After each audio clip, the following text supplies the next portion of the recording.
a great meeting. Leon kind of was the focal point, but there were many others here in the room who made that a success. I want to thank you all. Yeah, oh yes. And we had 2 successful meetings, and I guess we're going to be moving on once we get to the fall. Susan? Are we going to be doing that in the Metro North area as well? Do you have that planned? So taking our direction from the board, our MWDB focus is going to be in every county that we service. So beginning in the fall, we are going to do the same thing in the upstate counties. So it is our goal to hit each one of our counties that we service. And the 2 meetings that we held on Long Island were both successful, excellent turnout, and also it had staying power, because once the meeting was over, there were a lot of people that remained behind to discuss what their issues are and what their needs are long term. So I was very pleased with that. And thank you all. And thank you, Michael. Thank you, staff. Great job. Maybe we'll move on to the meeting. The approval of the minutes of February 23rd. Any other comments? All in favor? Aye. Any changes in the work plan? There are no changes to the work plan.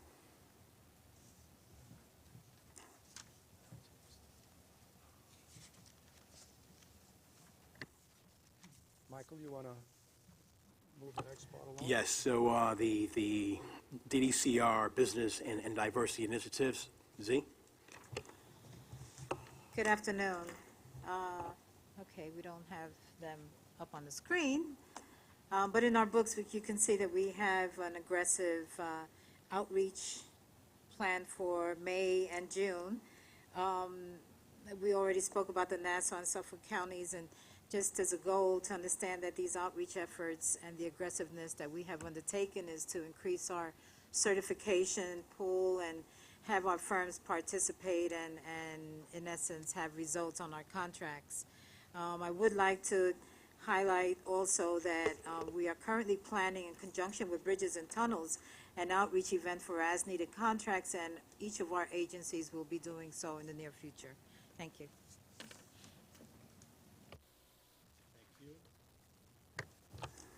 And for Mr. Chairman, we had several diversity events in February, March, and May. We were privileged in March to have the Honorable Charles Rangel, the long-serving and distinguished member of Congress, come here and talk about the Black History Month. At the Black History Month, we were also privileged to hear from 3 survivors of the Holocaust in May. One of them, our own board member, Mr. Charles Merdler, and which you, Mr. Chairman, also attended that event. And it was quite inspiring, and it's entirely proper and fitting that we hold these events.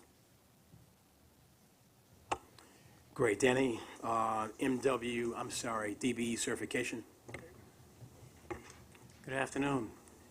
As you can see on page 17 of your booklets, we certified a total of 18 in the first quarter.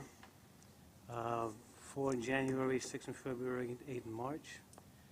And as far as the activity is concerned, on page 18, we conducted 20 actions, 11 of which are certified. We hope to gain more applications as the outreach events continue and as we go to the Metro North counties. That's it. Thank you. Thank you. Naeem? For the EO and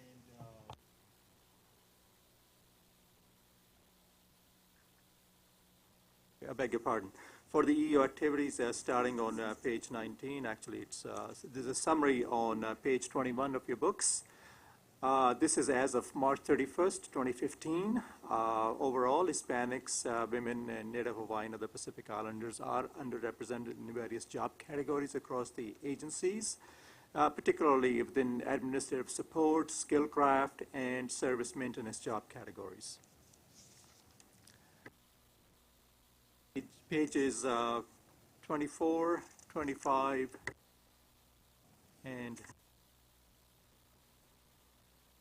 lists the categories where there is underutilization of minorities and women and across the MTA agencies.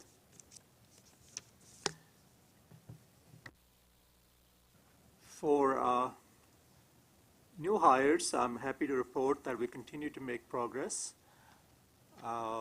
As of March 31st, that is for the first 3 months of this year, the number of new hires, of the number of total new hires, 18% have been women and 75% are minorities.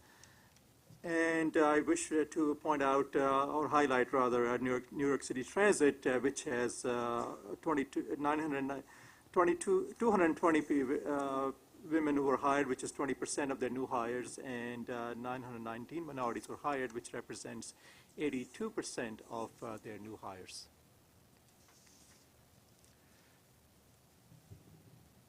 Okay, this is not working. For EEO complaints, that represents both the, I'm sorry. Let me just say that basically we have Chief Corn here who's going to talk about some best practices that we're going to be sharing. Also, at the September Diversity Board meeting, all the operating presidents will be back to talk about their workforce and their strategies for improvement. After. I do, okay. For EEO complaints, these represent both external and internal complaints. There were a total of 294 EEO complaints handled, citing 557 separate categories of discrimination. As you know, one complaint can allege more than one category of discrimination. There were 294 external complaints, and I'm sorry, of the 294, 162 were external complaints, and 132 were internal complaints. Of the external complaints, most frequent bases for discrimination were disability, other types of miscellaneous discrimination, and race and color discrimination. And for the internal complaints, sexual harassment, other or miscellaneous types of discrimination, and race and color discrimination were most frequently alleged. MTA agencies also continue to handle Title VI complaints filed by our customers. And for the reporting period, 56 complaints were handled, and a majority of them cited race discrimination as the basis for the complaint.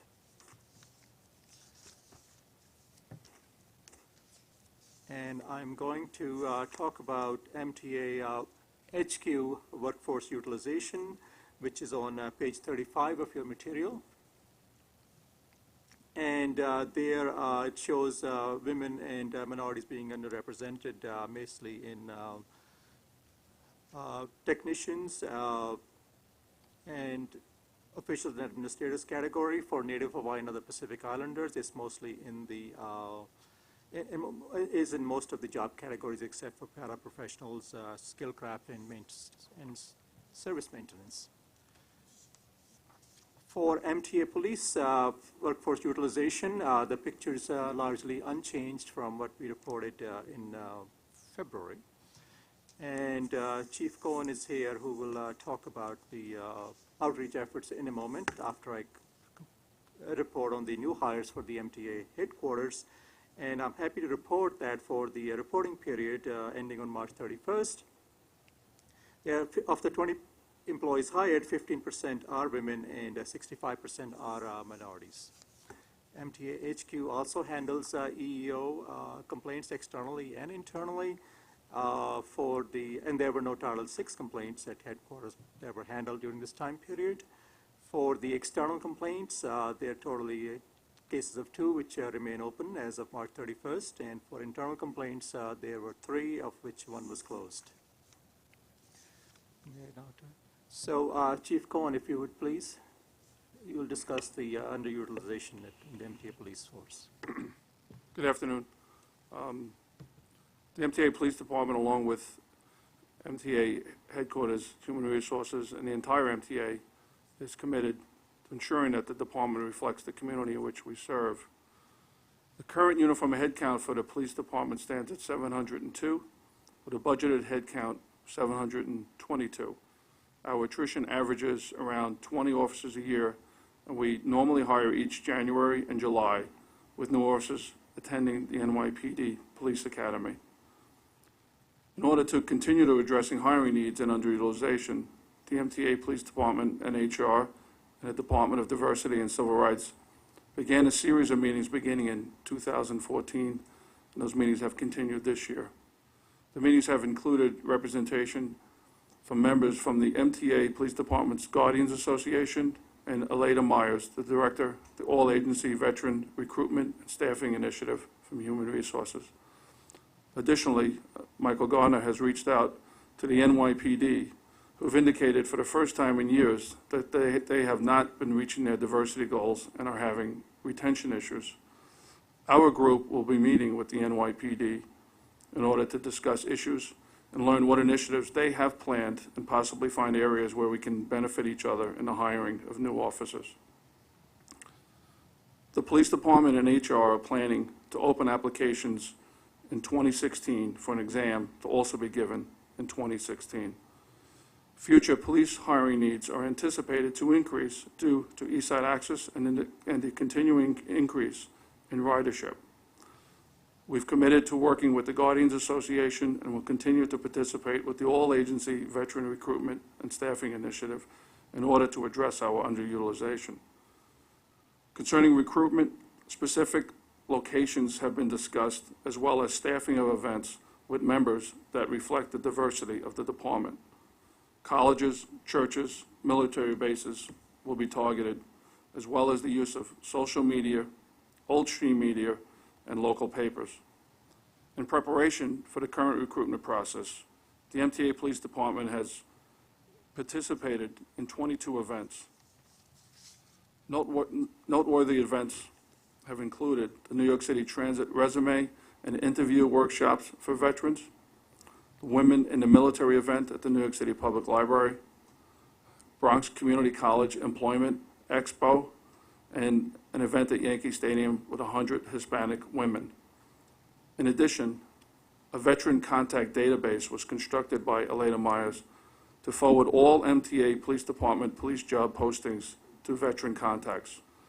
We currently have civilian openings in our communications unit, and those openings have been emailed to interested veterans. In fact, we have already hired one military veteran in our communications department. The ongoing committee of the police department, HR, and the Guardians will continue to meet and develop best practices. We're looking forward to gaining insight from the NYPD on their recruitment efforts, and we are committed to addressing our underutilization. If there's any questions. Mr. Chairman, I wanted to give my friend, Mr. Robert Rodriguez from Metro North, he wanted to just speak for a few minutes about the diversity efforts at Metro North. Thank you. I just wanted to, Naeem reached out to me and asked me what Metro North is doing as far as diversity efforts, not necessarily in recruiting, but in engagement activities. Part of our recruitment activities to make sure that everyone's on board on the program. So Metro North takes a multiple-prong approach to diversity initiatives and engagement. We believe engagement is critical when we talk about diversity efforts. One of them is we do a lot of trainings. We do multiple trainings, which the President has made mandatory. One of them is the core management training. It's a 5-hour training that all managers must attend over the next 2 years. The training includes a diversity component that helps managers not only be part of the diversity initiatives, but also why diversity is important, and we kind of hit that multiple times. We also do a hiring and recruitment training, which includes a diversity component. Anyone involved in the recruitment process must take these trainings. Again, training. We kind of hit them over the head, but I believe it's the only way to change the culture. The other things we do is we're as part of internal communication efforts, newsletters and so on, we do write-ups. We have something called Diversity Corner, where every month, every week, we write up an article that's pertinent to diversity initiatives, why diversity is important, why MWBE is important. We make sure that all employees are involved, that the managers are, that the employees know how important diversity is.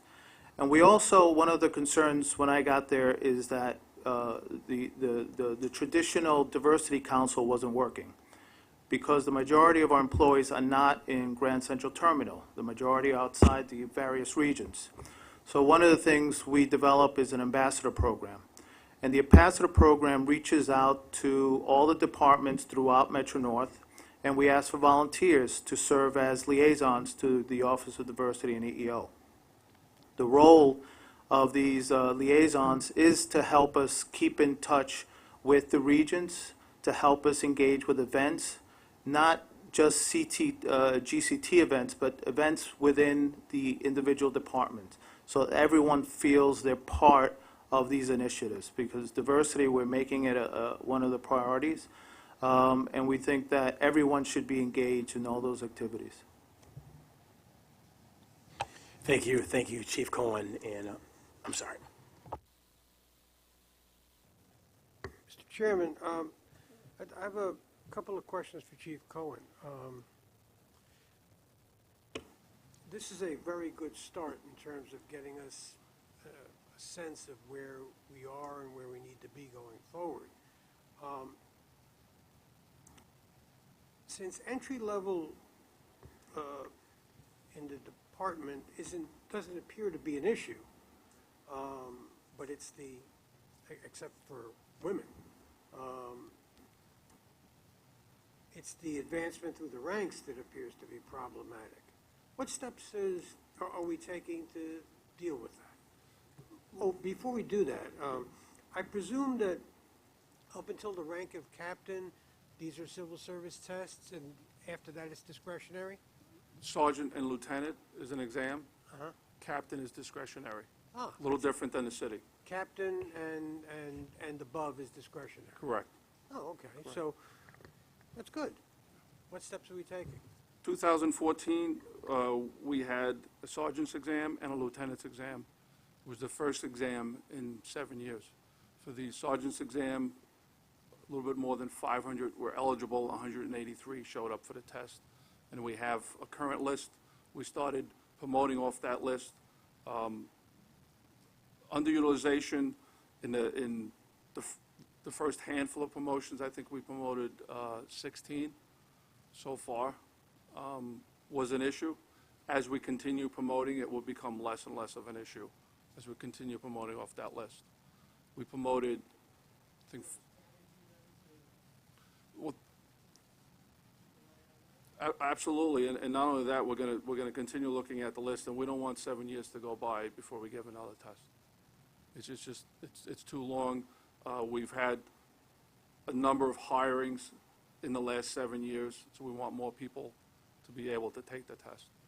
We've recently had we put out an application for captains.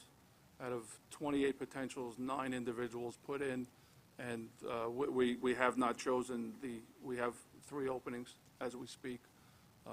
But myself, the department with the board and HR was included, and we considering the best candidates as well as underutilization.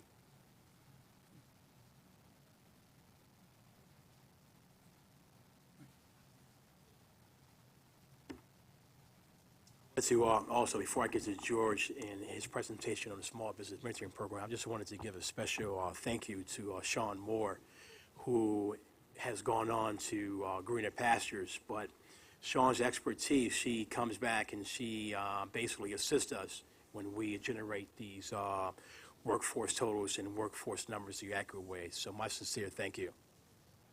George. Good afternoon. Page 42, our mission statement is basically for the programs to create a larger pool of qualified contractors who could compete for and complete our construction projects safely, timely, and within budget. Next slide. Next slide shows our outreach. We outreach and we focus on all counties, and this slide shows the different counties and the number of firms in those counties that are in the program. Last week, as was mentioned previously, we did outreach at Suffolk County and Prior to that was at Nassau County. And moving forward in the fall, we plan on doing outreach in counties that service the Metro North service, that Metro North services. Next slide. Currently, we have 190 firms in the program, and you see the breakdown for Tier 1, Tier 2, and the federal program. At 190 going strong, and we're looking to grow even more. Next slide. Pending application, we have 18, and the breakdown of the three programs. Next slide. Since the inception of the program, you can see the breakdown in this slide, the total contract awarded, as well as the dollars associated with those awards.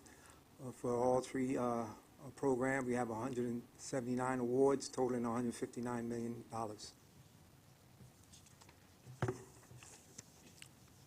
Next slide is our loan program, showing the first 5 years. Note year 5, since last week we had an additional four loans that were approved, and the total now went from $630,000 to $1.3 million. Our bonding program, we're very proud of this, our bonding program. We had 7 firms who received their bonding through the program, totaling $36 million.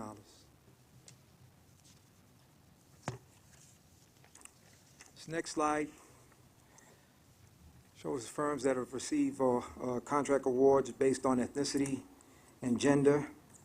And as you can see, there's work to be done.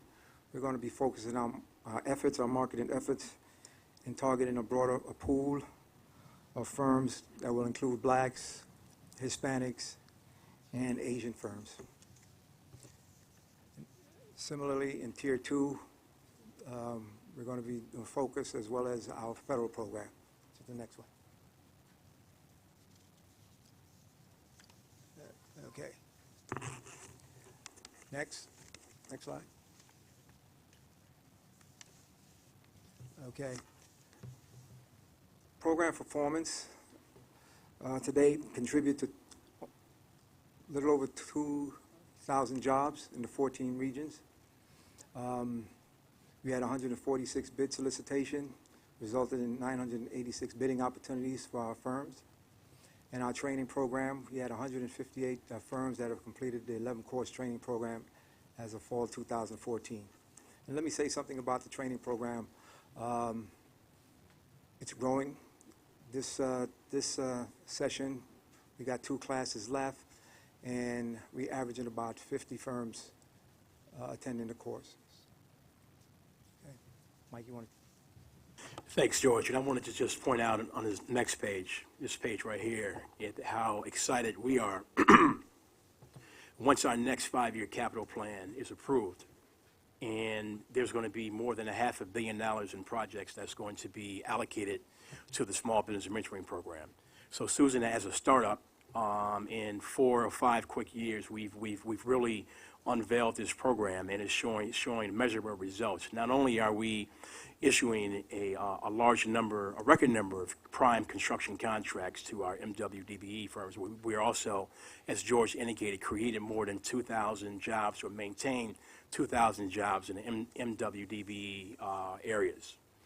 And I want to just say that this program would not have been possible thereby the operating agency presidents and their respective staffs, Mike Werthal and his staff that handles this on the construction side, and my staff who handles this on the business development side with respect to access to capital, access to surety bonding assistance, training, and the opportunity to bid and compete as prime contractors. So this program is now being viewed as a national model, and the FTA is giving us kudos because we now have solved national problems with respect to the engagement of MWDB firms and the lack of access to capital and surety bonding assistance. So next, George is going to talk briefly about the type of projects that are being bidded through this program. Right. As Michael had mentioned, each of the agencies, their support in our endeavor, as you can see here, we have various projects that are coming down the pike, and we're looking forward to our firm's activity with these projects. Great, thank you, George. And the next step, and one of the final frontiers about engaging our MWDBs in construction in this area is transitioning these firms from non-union to union. And we recently had a meeting with our construction CM in Local 78 and 79, and basically we just signed an agreement that allows our firms to sign a one-site agreement for a short period of time as a way of transitioning these firms from non-union into the various building trades and unions. So that was a major thing. Think about it for a second. Access to capital, access to surety bonding, access to effective training, access to prime construction contracts, and now being able to navigate from non-union into a union. Everything has been solved. Right. One of the other areas in which we are focusing on now, very soon we're going to be bringing in an outside consultant to deal with back office support. Sometimes contractors are great contractors. They can finish a project or two, but they don't focus on their back office support, processing their invoices on time. So basically we're going to hire someone who's going to assist them in their back office support. Business plan development. We are also going to hire someone to come in, and for the most promising firms that are going through this program, we are going to develop business plans for them as they move on and as they graduate out of this program. And the final next step here is going to be a new RFP is going to be going out sometime this year because the contract is going to end next year with our current CM. And it is my understanding that it is going to be a robust response. Gwen, MWDB contract compliance. Hi. Next slide. Next one, please. Okay. MTA has met or exceeded its 17% DBE goal with respect to contract awards and contract payments. It seems that we are experiencing some problems with the overhead. So if you'll turn to page 58, okay. Well, we're on again. All right. You will notice that we are exceeding our 17% DBE goal. For contract awards, MTA awarded over $1 billion in federally funded portion of contracts, with $187 million or 17% being awarded to certified DBEs. MTA paid prime contractors approximately $581 million, with over $109 million or 19% paid to certified DBEs. Next slide, please. And once again. Okay, we're stuck again. If you will turn in your booklet to page 62. MTA recently ended the state's 2014-2015 fiscal year. MTA awarded approximately $2.5 billion in New York state-funded contracts, with over $322 million or 13% being awarded to certified MWBEs. MTA paid over $1 billion on prime contracts, with approximately $260 million or 23% paid to MWBEs. MTA has exceeded its MWBE goal of 20%.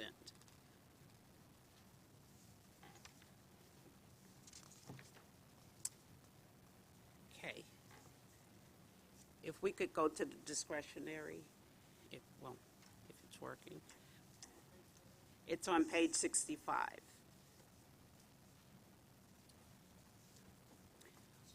And that we've been working with the BSC and the operating agencies on. We finally got it done And this is, as everyone knows, a process that was increased by Governor Patterson and being reinforced by Governor Cuomo to give all all New York State agencies and authorities the ability to go to one MWB firm or group of MWB firms and get pricing on goods and services under $200,000. So this is a vehicle that we can now use in order to increase contract spend to our MWBEs in the areas of goods and services. Gwen. Okay. MTA awarded $1.3 billion in New York State contracts, of which 8%, or approximately $112 million, were awarded to certified MWBEs. And over $277 million were contracts that were valued at $200,000 or less. Of the over $277 million that are $200,000 or less, approximately $28 million, or 10%, were awarded to MWBEs, and over $16 million, or 6%, was awarded to SBCs. And so in moving forward, it's going to be imperative for all of the operating agencies to use this tool, because as of April 1st this year, the governor has increased MWB goals from 20% to 30%. So this is a great vehicle for us to increase contract spend to MWBE firms, and once again in the areas of goods and services. Also, we wanted to, at the September meeting, we're going to introduce all of the agencies, MW, DBE managers, and liaisons. As you know, about a year ago, we felt that it was imperative for us to localize MW and DBE issues, with having a point person at each one of the agencies that my staff can reach out to in order to deal effectively with MW, DBE issues at the local level at each one of the agencies. So the only agency that's in progress is transit. And so hopefully by September at our next board meeting, we will introduce all of the MW, DBE managers at that meeting. I want to talk about closeouts, excuse me. As was indicated by the IG's report, we have had a difficult time in closing out projects. We are working internally with the IG's office with audit services, who audit services have lent us resources in order to attack this. As of this week, we would have, by this Friday, we will have closed out 400 contracts. These contracts are going back to 2006, 2007, 2008. And so we're going to fix this problem. We're going to not only eradicate this problem, but we're also going to work internally to re-engineer some processes to ensure that agencies are alerting us as to which projects are going to be closed out, which is going to allow us to move forward and effectively and timely close out projects as they are closed out by the operating agencies. If you turn to the next page, we factored in to having this whole pool of projects closed out by December 31st of this year. But I'm sitting here to tell you now that we're going to get these projects closed out before December.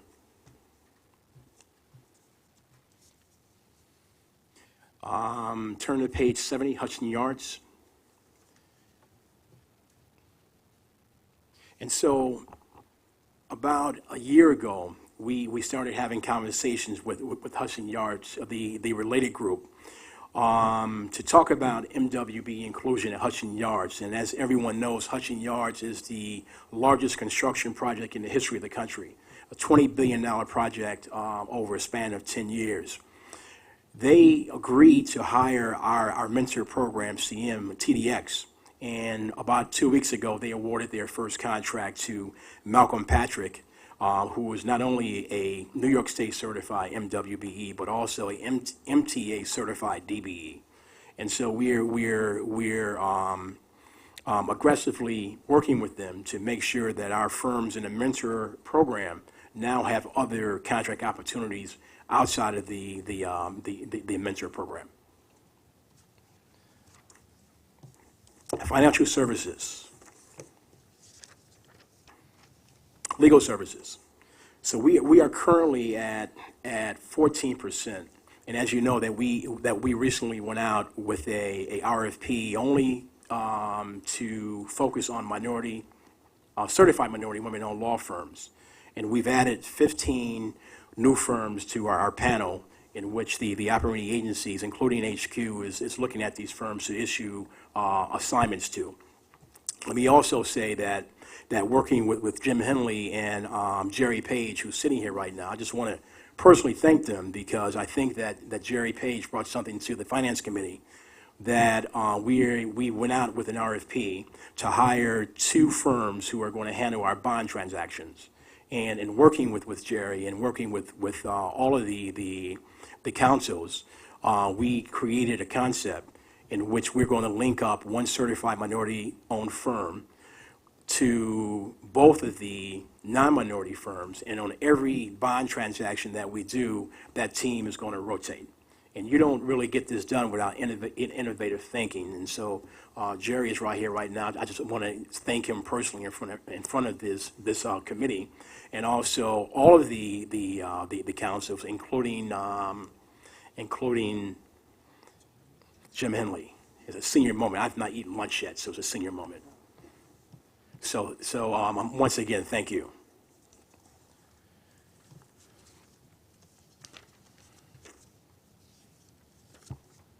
Wanted to talk about underwriting fees. We are currently at 16% MWB inclusion, but it is no doubt in my mind that both Bob Ferran and Pat McCoy are going to exceed the governor's goals here. Let me also say that we are also we were not selected as one of the pilot agencies to unveil the Disabled Service Veterans program. And so it's in a pilot stage right now. There are about 6 agencies and state authorities who were selected by the governor's office to work out the kinks. But I will say that basically, once again, Bob Ferran and Pat McCoy, on our most recent bond deal, they included a certified service-disabled veteran company. They basically upgraded them from the selling group to the co-manager group that was approved by the board. And we are ahead. So when the governor's office circled back around in January with respect to the implementation of this program, we are there. We just got the standard contract language last week, in which we will be sharing with all of the agencies and their councils to be incorporated into our standard contracts. So when January comes, we are going to be ready to roll out, not only to achieve the governor's goal of 30% MWB inclusion, but an additional 6% when it comes to small disabled veteran firms as well.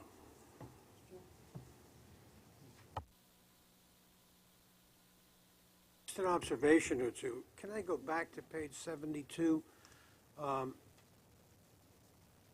The all agency legal fees, I appreciate the reports of progress being made. These numbers are virtually identical to the numbers we saw last year, 13 to 14, if memory serves me, and I don't think I'm wrong.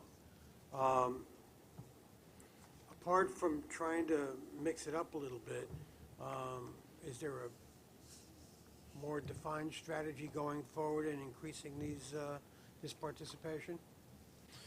So we're getting this information on a monthly basis, and we're circling back around to each one of the councils. In fact, how are we going to increase this? And it is my understanding that we just recently brought 15 new firms in, and in moving forward, we're going to work intently with all of the councils in ensuring that that when cases become available, that those cases are being allocated in a diverse manner. Also, we wanted all of the new 15 firms to come in and to market themselves to each one of the operating agencies. And so let me say this, that by September, we will report back on progress after we've had an opportunity to meet with each one of the councils and to gauge what the effective strategy should be as we move forward to make sure that legal cases and legal fees are allocated in an inclusive manner. I appreciate that. And that's one of the reasons why the benchmark we use and we agreed on some time ago was fees paid. 'Cause that's where the rubber meets the road. Everything else is nice, but it doesn't mean an awful lot unless we see what the dollars are. That's why I move on to underwriters' fees. Because I remember with great fanfare, we announced that there were 39% minority and women firms selected. Now, 16% participation don't look anywhere near like 39%. Maybe there's an answer for that. Perhaps there's an approach. But then again, it validates the observation. It partially validates the observation that just how designating firms and how you identify them hasn't got much to do with fees paid. So back to underwriters' fees, how are we dealing with, what strategy have we got going forward dealing with this rather interesting number of 13% and 3% respectively of fees paid?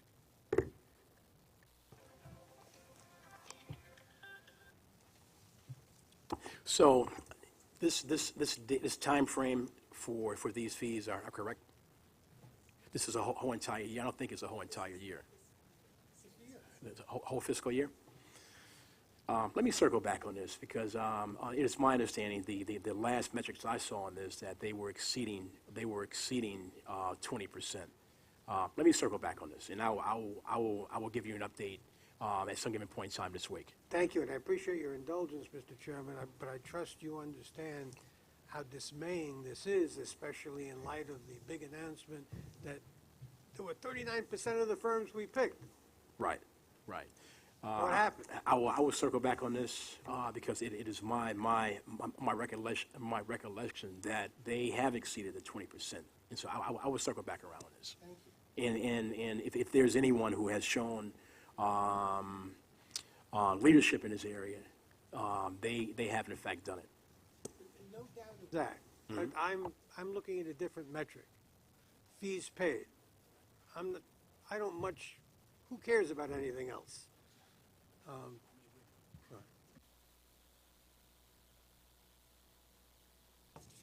Asset fund managers. So we just hired a new CIO, and we've been talking about what it's going to take for us to make sure that our pension fund assets are managed by a diverse pool. And as recent as this month, the city controller held his annual MWBE conference that we both attended, and more than 800 firms showed up. And so we need to now in fact, circle back around. In my initial conversations with our new CIO, he indicated that if we're going to look where there's zero MWBE inclusion, we may need to have sort of kind of a mentor or an emerging manager approach like both the city controller and the state controller has. And so we are having those talks and those dialogues, and very, very shortly we will have an internal discussion as to what it would take for us to bring diversity to the area in which there's no MWBE asset fund managers. And it's not a very, very easy thing, but I'm just wanting, if it can work for the city controller and the state controller, then we should have that conversation about having an emerging program. But that is going to require some further conversation and some internal discussion leading up to the chairman and the chief of staff.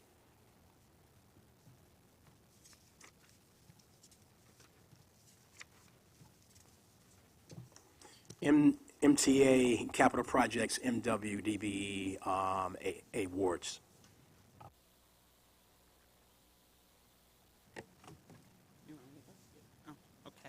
MTA exceeded its MWDBE goals on capital construction projects. MTA achieved 18% DBE participation, which again exceeds the DBE 17% goal. And for MWBE, it achieved 37% participation, which exceeds our 20% goal.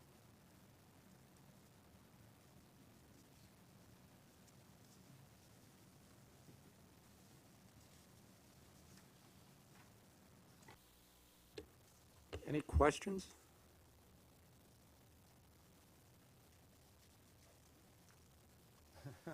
You've had a few, right? Motion to adjourn? Thank you. Thank you. And I'll circle back around I'll make it, yeah. underwriter fees. We share the same. It would be easier to, it would be clear if we understood what these numbers are for. Am I missing something here? Well, the 13%. Is that what's awarded, or is that Yeah, what fees paid. fees paid? Yeah, this is fees, fees paid. You have that on the right. All of them are just fees paid. I didn't miss it, did I? It's kind of open to that. Yeah. Let me, And I think that same goes in other places. If it's on a fees paid basis, we should let everybody know. yeah, definitely. The legal fees, yeah, is paid, and here is paid also. I think that the asset for the managers is not fees paid, but it's based upon the amount of assets that our firm is managing, which we should have what is the fee also as well. So everyone has the fee basis. Got it, okay. Okay. All right, thank you.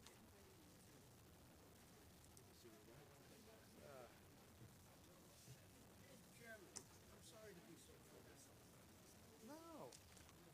Those are great questions and observations. I am cursed that they couldn't have What we just chatted about is on the